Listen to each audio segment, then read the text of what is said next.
नमस्कार किसान भाइयों। कृषि जागरण आपके हित में हमेशा नई पहल करता ही रहता है। इसी संदर्भ में हम कृषि क्षेत्र के अधिकारियों से, वैज्ञानिकों से, विशेषज्ञों से आपको रूबरू करवाते हैं। इसी क्रम में मैं श्रुति जोशी आज आई हूँ यहाँ deputy director general of agriculture education sir से मिलने, और जिनका शुभ नाम है RC Agarwal. RC Agarwal sir ICAR के थ्रू एग्रीकल्चर रिसर्च के फील्ड में, एग्रीकल्चर एजुकेशन के फील्ड में पूरे भारत में बेहतर तरीके से कार्य कर रहे हैं। अपनी टीम के द्वारा बेहतर तरीके से कार्य करवा रहे हैं और पूरे भारत में जो एग्रीकल्चर एजुकेशन का सेक्टर देखने की जो जिम्मेदारी है वो सर पे है। तो आइए आपको रूबरू करवाती हूँ RC अग्रवाल सर से। जी सर नमस्कार। नमस्कार। आपका कृषि जागरण की ओर से हार्दिक स्वागत है। सर आप हमारे किसान भाइयों को बताएं कि वास्तव में कृषि शिक्षा की आज के समय में कितनी आवश्यकता है। मैं यहाँ ये बताना चाहूँगा कि कृषि शिक्षा एक बहुत महत्वपूर्ण योगदान देती है हमारे देश के उत्थान में, हमारे देश को आत्मनिर्भर बनाने में।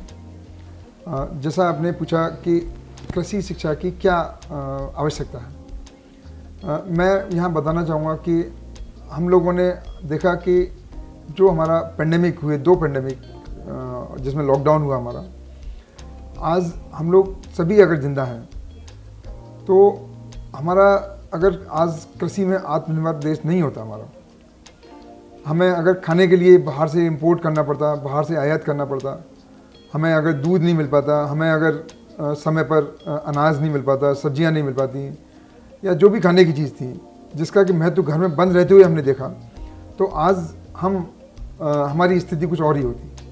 और ये जो आत्मनिर्भर हमने बनाया अपने देश को, इसमें कृषि शिक्षा का बहुत महत्वपूर्ण योगदान रहा है। इसमें मैं आपको बताना चाहूँगा कि कृषि शिक्षा बाकी शिक्षाओं से थोड़ी सी भिन्न है। कृषि शिक्षा में, कृषि शिक्षा के साथ साथ हर बच्चे को शोध और विस्तार, एक्सटेंशन से भी जोड़ा जाता है। तो कोई भी बच्चा ये नहीं कह सकता कि उसको प्रैक्टिकल नॉलेज नहीं है, क्योंकि एग्रीकल्चर एजुकेशन अब एक प्रोफेशनल डिग्री है, और इस प्रोफेशनल डिग्री होने की वजह से हर बच्चे को अनुसंधान में भी जुड़ना पड़ता है और हर बच्चे को एक विस्तार, एक्सटेंशन में भी जुड़ना पड़ता है। इन तीनों को मिलाकर हम कहते हैं कि हमारी जो यूनिवर्सिटी सिस्टम है, जिसमें कि हमारी करीब 74 यूनिवर्सिटीज़ हैं, ये एक लैंड ग्रांट पैटर्न पर बनी है, जिसमें हर यूनिवर्सिटी का एक दायरा होता है, एक जुरिडिक्शन होती है कि उसको कितने डिस्ट्रिक्ट्स का जो भी वहाँ पर प्रॉब्लम्स हैं कृषि से संबंधित किसानों की, उसको समाधान करना है, उसमें किस तरह से छात्रों को जोड़ना है और किस तरह से छात्र किसानों की समस्याओं को समझकर उसमें आगे और अपना शोध कर सकते हैं, या किस तरह से और उसमें आगे अपना व्यवसाय कर सकते हैं। सर ICAR का जो एग्रीकल्चर एजुकेशन विंग है, जो एग्रीकल्चर एजुकेशन डिवीज़न है, ये सबसे महत्वपूर्ण डिवीज़न है, क्योंकि कृषि ही हमारे देश की अर्थव्यवस्था की नींव है। तो आपके अनुसार क्या और बेहतर कार्य ICAR के द्वारा किसान भाइयों के लिए और क्या किए जा सकते हैं, या आगे भविष्य में ICAR के द्वारा ऐसे क्या विशेष कार्य आपकी करने की योजना है, जिससे किसान भाई कृषि के लिए जागरूक भी हो सके और तकनीकों का उनको बहुत व्यवस्थित ज्ञान भी हो सके, तकनीकों का ज्ञान उन तक पहुंच सके। ये भी बहुत महत्वपूर्ण सवाल है, क्योंकि कृषि शिक्षा एक व्यावसायिक शिक्षा हो गई है, और इसमें अगर आप कृषि शिक्षा को थोड़ा अंदर जाकर देखें तो हमारे जो स्नातक के कार्यक्रम हैं, स्नातक के कार्यक्रम में 1 वर्ष के लिए एक हमारा स्टूडेंट रेडी प्रोग्राम होता है। रेडी का मतलब है रूरल एंटरप्रेन्योरशिप अवेयरनेस डेवलपमेंट योजना, जिसके तहत उनको 6 महीने के लिए गांव से अटैच करते हैं हम लोग, जो हैं जहां पर वो किसानों की समस्याओं को समझते हैं और तकनीकी ज्ञान भी किसानों को देते हैं। तो ये 2 वे लर्निंग है कि किसान से छात्र सीखते हैं और किसानों को छात्र अपना ज्ञान भी देते हैं, और इसको हम और योजना को आगे बढ़ाने की कोशिश कर रहे हैं। अभी जो हमारे माननीय प्रधानमंत्री जी ने नई शिक्षा योजना दी है, उसके अंदर भी कृषि शिक्षा योजना को हम दोबारा से कुछ उसका प्रारूप बदल रहे हैं, और बहुत सारे नए डिप्लोमा कोर्सेज, सर्टिफिकेट कोर्सेज शुरू कर रहे हैं। और उनका मेन ओरिएंटेशन यही रहेगा कि आप किस तरह से एक अल्पावधि में 1 साल में 2 साल में ज़्यादा से ज़्यादा एक प्रैक्टिकल ज्ञान अर्जित करें, जिससे कि किसानों को लाभ हो या वो छात्र अपना एक कोई स्वरोजगार ढूंढ पाएँ। और अधिकतर इस तरह के बच्चे वो किसानों के बच्चे ही होंगे जो इस तरह के डिप्लोमा या सर्टिफिकेट कोर्सेज कर सकते हैं। और ये बहुत जल्दी ही हम इसका बहुत सारे यूनिवर्सिटीज़ ने, विश्वविद्यालयों ने इस तरह के कार्यक्रम शुरू कर दिए हैं और बहुत सारे अन्य विश्वविद्यालय इस तरह के कार्यक्रम अभी जल्दी शुरू करने जा रहे हैं। तो मैं ये समझता हूँ कि इससे हमारे पूरे कृषि प्रणाली को बहुत अधिक लाभ होगा और विशेषकर किसानों को उनकी समस्याओं के लिए और उनके बच्चों के भविष्य के लिए भी बहुत बड़ा योगदान इसका रहेगा। ये आपने बहुत महत्वपूर्ण जानकारी दी। एक और विशेष बात कि जो हमारी शिक्षा प्रणाली है, तो शिक्षा प्रणाली में हर विषय का ज्ञान, एक बेसिक नॉलेज जो होता है वो स्टूडेंट्स को दिया जाता है। आपके अनुसार क्या हमारी शिक्षा प्रणाली में बेसिक सब्जेक्ट के रूप में कहीं ना कहीं कृषि को इंक्लूड करना चाहिए ताकि कृषि का एक बेसिक ज्ञान हर विद्यार्थी को हो सके? बिल्कुल, मैं सहमत हूँ। और इसके लिए अगर आप हमारा पाठ्यक्रम देखें तो इसका पहले से ही प्रावधान है और 12th लेवल तक इसका एक प्रावधान है जिसमें कि कृषि शिक्षा बच्चे सीख सकते हैं। हालांकि ये बात अलग है कि वो कंपलसरी कोर्स नहीं है, अभी जो है ऑप्शनल कोर्सेज में आता है। लेकिन अभी हम लोग कोशिश कर रहे हैं कि इसको प्राइमरी लेवल पर 8वीं तक, 10वीं तक, 12वीं तक कुछ कोर्सेज इसके एक बेसिक नॉलेज सभी को दी जाए, जिससे कि हमेशा एक बच्चों को एक लगाव रहे कृषि के प्रति। और भले ही किसी भी व्यवसाय में काम करें, किसी भी फील्ड में जाएं वो लोग जो हैं, लेकिन कृषि का एक बेसिक नॉलेज उनको होना चाहिए, जिससे कि हमारे जो एक इंटरनेशनल और नेशनल प्रायोरिटीज़ हैं, जैसे सस्टेनेबल डेवलपमेंट गोल्स हैं हमारे, जो कि हमारे हर नागरिक का एक दायित्व है उनको पूरा करना 2030 तक। और उसमें जैसे कि हमारा फूड वेस्टेज है।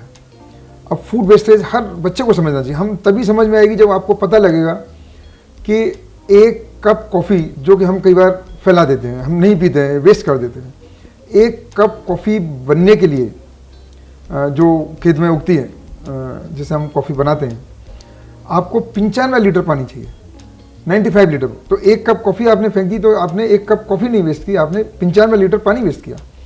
1 किलो गेहूं पैदा करने के लिए हमें करीब मैं समझता हूँ 1000 लीटर पानी चाहिए। 1 किलो चावल पैदा करने के लिए हमें 2500 से 3000 लीटर पानी चाहिए। 1 किलो मीट के लिए हमें करीब 15000 लीटर पानी चाहिए। तो ये जब तक आप इन सब चीज़ों को समझेंगे नहीं, तब तक आपको फूड वेस्ट का मतलब ये नहीं है कि आप जो खा रहे हैं या आपने अपना पैसा वेस्ट किया, उसके पीछे कितने लोगों की मेहनत है। किसान पूरी रात सोता नहीं है, किस तरह से उसमें करते हैं। पानी की पहले ही हमारे यहाँ इतनी कमी है, क्लाइमेट चेंज हो रहा है, हमारी क्या चुनौतियाँ हैं, आने वाले समय में इतने सारा एक पॉपुलेशन प्रेशर आने वाला है हमारे पास, तो उसको कैसे हम पूरा करेंगे इन सब समस्याओं से जूझने के लिए। तो मैं समझता हूँ कि हर एक को इसका एक बेसिक ज्ञान होना चाहिए और ये कंपलसरी कोर्स होना चाहिए, जिसके लिए हम लोग पूरा प्रयास कर रहे हैं। कोविड का जो इतना क्रिटिकल समय रहा, उसमें कृषि ने भारत की अर्थव्यवस्था को संभाल लिया। जिस स्थिति में दुनिया की दूसरी अर्थव्यवस्थाएं चरमरा गई, लेकिन भारत में जो कृषि है वो भारत का आधार स्तंभ है। और हम जैसा ये कहते हैं कि जो हमारा जो मूल है, जो आधार है, उसको पकड़ के यदि हम चलें तो हमारा देश काफ़ी आगे बढ़ सकता है। नई चीज़ें सीखना और उसको इम्प्लीमेंट करना वो एक अलग बात हो जाती है, लेकिन कृषि हमारे जड़ों में है, हमारे विरासत में जैसे कृषि हमारे यहाँ चले आ रही सालों से, तो ये हमारी अर्थव्यवस्था को और बेहतर बना सकती है। तो कृषि को बेहतर बनाने के लिए नई नई शोधें, नए नए अनुसंधान लगातार होना ज़रूरी है। इस संदर्भ में सर, जो ICAR के जो रिसर्च इंस्टीट्यूट्स हैं वो सब सर आपके कुशल नेतृत्व में कार्य कर रहे हैं। आगे सर और किस तरह की रिसर्च या अनुसंधान कृषि से संबंधित जो है सामने आने की संभावना है, किस तरह के रिसर्च चल रहे हैं सर हमारे इंस्टीट्यूट्स में सर? जी, ये भी एक बहुत महत्वपूर्ण जानकारी हो सकती है हमारे किसान भाइयों के लिए। इसमें मैं आपको बताना चाहूँगा कि अभी हमने कृषि का जो पाठ्यक्रम है, चाहे वो हमारा पोस्ट ग्रेजुएट का है, चाहे वो पीएचडी का है, चाहे अंडर ग्रेजुएट लेवल का है, इसको हमने बहुत बड़े लेवल पर इसको चेंज किया है। पीजी और पीएचडी के लिए मैं बताना चाहूँगा कि जैसे अभी ऑर्गेनिक फार्मिंग के ऊपर हमने बहुत सारे कोर्स शुरू किए हैं। हमारे जो तकनीकियाँ हैं, जैसे आर्टिफिशियल इंटेलिजेंस है, आपका internet of things, IoT based जितनी टेक्नोलॉजीज है, उसके ऊपर हम लोग पाठ्यक्रम में बदलाव किया है। उसी हिसाब से बायोटेक्नोलॉजी के बहुत सारे कोर्सेज हमने शुरू किए हैं। एग्री बिजनेस मैनेजमेंट, क्योंकि अभी सिर्फ अनाज पैदा करना उतना ज़रूरी है उतना ही ज़रूरी उसकी मार्केटिंग है, उतनी ज़रूरी उसका बिजनेस है, और किस तरह से हम वैल्यू एडिशन कर सकते हैं। तो इन सब चीज़ों को पैकेजिंग किस तरह से कर सकते हैं। तो बहुत सारी ऐसी चीज़ें हैं जो कि कृषि से जुड़ी हुई हैं प्रत्यक्ष रूप में, लेकिन जिसका कि बहुत ज़्यादा महत्व हम लोग नहीं समझते थे। जैसे कि मैं एक सामान्य जानकारी जो एक बच्चों के दिमाग में रहती है 12th तक, या जो हमारे पेरेंट्स के दिमाग में रहती है, वो ये होती है कि अगर आपने कृषि शिक्षा ग्रहण की तो इसका मतलब है कि आप जो है चावल, गेहूँ, मक्का वगैरह आप उगाएंगे और उसकी देख रेख करेंगे। ऐसा नहीं है। एमएससी पोस्ट ग्रेजुएट लेवल जिसको मैं कह रहा हूँ, वो हमारे यहाँ करीब 95 सब्जेक्ट्स में होती है, 95 सब्जेक्ट्स में होती है, जिसमें कि बहुत सारे काम बहुत ही हाई रिसर्च के हैं। एमएससी बीएससी हमारी ग्रेजुएट लेवल का 13 विषयों में होता है। और जब कृषि शिक्षा की बात करता हूँ मैं, तो कृषि शिक्षा का मतलब सिर्फ गेहूँ, चावल, धान नहीं है। कृषि शिक्षा का मतलब है कि इसमें सारी कृषि, आपका veterinary science, fishery science, natural resource management, extension, आपका computer science, physics, soil science, ये सब कुछ मिलाकर हम कृषि शिक्षा की बात करते हैं। और इसमें बहुत सारी अपॉर्चुनिटीज़ हैं, और इसमें बहुत सारा सरकार सहायता भी देती है, बच्चों को स्कॉलरशिप वगैरह भी देती है जो मेरिटोरियस बच्चे होते हैं। और इसमें बहुत नए आयाम हम लोग अभी शिक्षा में जोड़ रहे हैं, जो कि नई नई तकनीकी और नए नए राष्ट्रीय जो हमारे चैलेंजेस हैं उन पर निर्भर करती है। सर, ये तो बहुत बेहतर कोशिश है और बहुत अच्छे कोर्सेज स्टार्ट किए गए हैं। सर, ये जो एग्री बिजनेस मैनेजमेंट वाला कॉन्सेप्ट है, ये सर बहुत बेहतर कॉन्सेप्ट है, क्योंकि किसान भाइयों को जो सबसे ज़्यादा डिफ़िकल्टी आती है वो इस बात में आती है कि उनको लगता है कि हमारी जो उपज है वो उपज हम व्यापारियों को बेच देते हैं, तो वो हमसे कम कीमत में लेते हैं, और बाद में वो प्रोसेसिंग करके और जब वही चीज़ चिप्स या टोमेटो सॉस या किसी रूप में बेचते हैं तो वो काफ़ी मुनाफा कमाते हैं। तो ये एग्री बिजनेस से जो है फूड प्रोसेसिंग यूनिट्स जो लगाने की सरकार की पहल है, उस पर काफ़ी इजाफा होगा।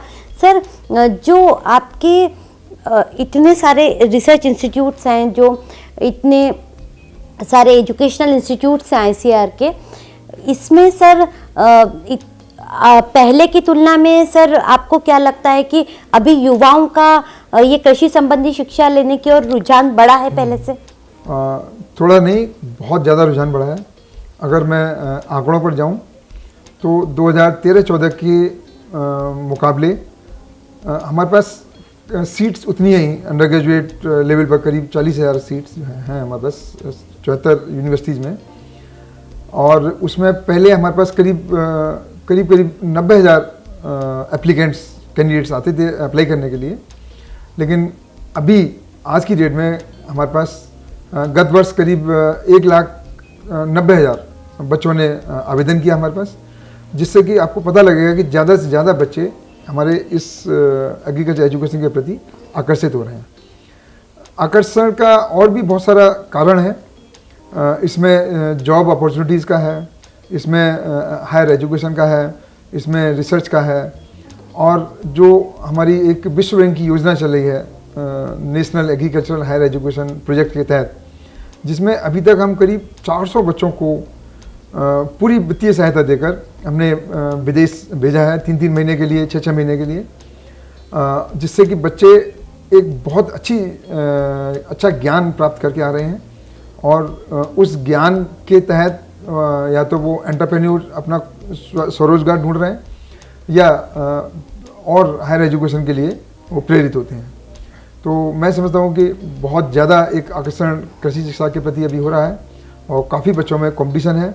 और अभी मैं ये बताना चाहूँगा कि बच्चे अब कृषि शिक्षा में चॉइस से आ रहे हैं, अपनी इच्छा से आ रहे हैं, न कि इसलिए कि वो कहीं एडमिशन नहीं मिला तब वो कृषि शिक्षा के प्रति आ रहे हैं। ऐसा अब नहीं हो रहा है। सर, आप हमारे किसान भाइयों को और देश की युवा शक्ति को, जो विशेषकर यदि कृषि के क्षेत्र में अपनी पूर्ण क्षमता के साथ कार्य करना चाहे और अपनी बुद्धि और अपने ज्ञान का कृषि के क्षेत्र में इस्तेमाल करना चाहे, उनको आप क्या संदेश देना चाहेंगे? मैं एक संदेश ये देना चाहूँगा कि कृषि शिक्षा के महत्व को हम सब लोगों को समझना चाहिए। और अभी हमने एक एसोसिएशन ऑफ इंडियन यूनिवर्सिटीज़, जो कि हमारे ट्रेडिशनल यूनिवर्सिटीज़ हैं, इनके साथ एक हमने MOU साइन किया है अभी 10 दिन पहले ही, जिसमें हम कोशिश कर रहे हैं कि जो बच्चे एक कन्वेंशनल यूनिवर्सिटी में पढ़ रहे हैं उनको किस तरह से एग्रीकल्चर यूनिवर्सिटी का 1, 2 दिन, 3 दिन, 4 दिन का एक एक्सपोजर विजिट कराया जाए, जिससे कि वो संयुक्त रूप से उस विजिट के बाद में अगर उनको उस तरह का कोई अनुसंधान करना है उस फील्ड में, या उनको कोई और फर्दर कोलैबोरेट करके कुछ और पढ़ाई करनी है, जैसे इंजीनियरिंग के बच्चे हो सकते हैं, अगर IIT के बच्चे हमारे एग्रीकल्चर एजुकेशन सिस्टम में आएंगे तो अपना जो अनुसंधान है वो किसानों से संबंधित कौन सी चीज़ें, उनको कौन से इक्विपमेंट चाहिए, कौन से टूल्स चाहिए, तो उस तरह का अनुसंधान वो लोग कर सकते हैं जब उनको उस बारे में थोड़ा सा ज्ञान अर्जित होगा। इंडियन इंस्टीट्यूट ऑफ मैनेजमेंट के बच्चे अगर जाते हैं तो वो वैल्यू एडिशन, मार्केटिंग और बहुत सारी चीज़ों से संबंधित कोई इस तरह का टूल बना सकते हैं, कोई इस तरह का कोई प्लान बना सकते हैं जिससे कि एक मार्केटिंग बहुत बड़े लेवल पर हमारी खड़ी हो सके। तो मैं एक संदेश ये देना चाहूँगा कि हमें कृषि शिक्षा के प्रति बच्चों को जागरूक करना चाहिए, और चाहे कोई सा भी फील्ड चूज़ करें, लेकिन कृषि शिक्षा और कृषि जो है उनके मूल में निवास करनी चाहिए कि हमारे किसानों का क्या महत्व है, और जो हम लोग आज खा रहे हैं, जो हम पी रहे हैं, आज हम आत्मनिर्भर हैं देश में दूध के प्रति, हमें कहीं लाइन में नहीं लगना पड़ता। आज हम आत्मनिर्भर हैं अंडे, मीट, अनाज, किसी भी चीज़ में जो है। तो ये हमें, हमारा जो अन्नदाता है वो कितनी मेहनत करके हमें ये देता है, और उसके पीछे कितने लोगों का एक मेहनत है, वैज्ञानिक हैं हमारे एक्सटेंशन साइंटिस्ट हैं, तो उन सब के योगदान को भी हमें सराहना चाहिए। धन्यवाद। किसान भाइयों, आपने जाना कि कृषि शिक्षा आज के युवाओं के लिए, आने वाली पीढ़ी के लिए कितनी आवश्यक है। कृषि से संबंधित हर लेटेस्ट जानकारी के लिए बने रहिए कृषि जागरण के साथ। नमस्कार।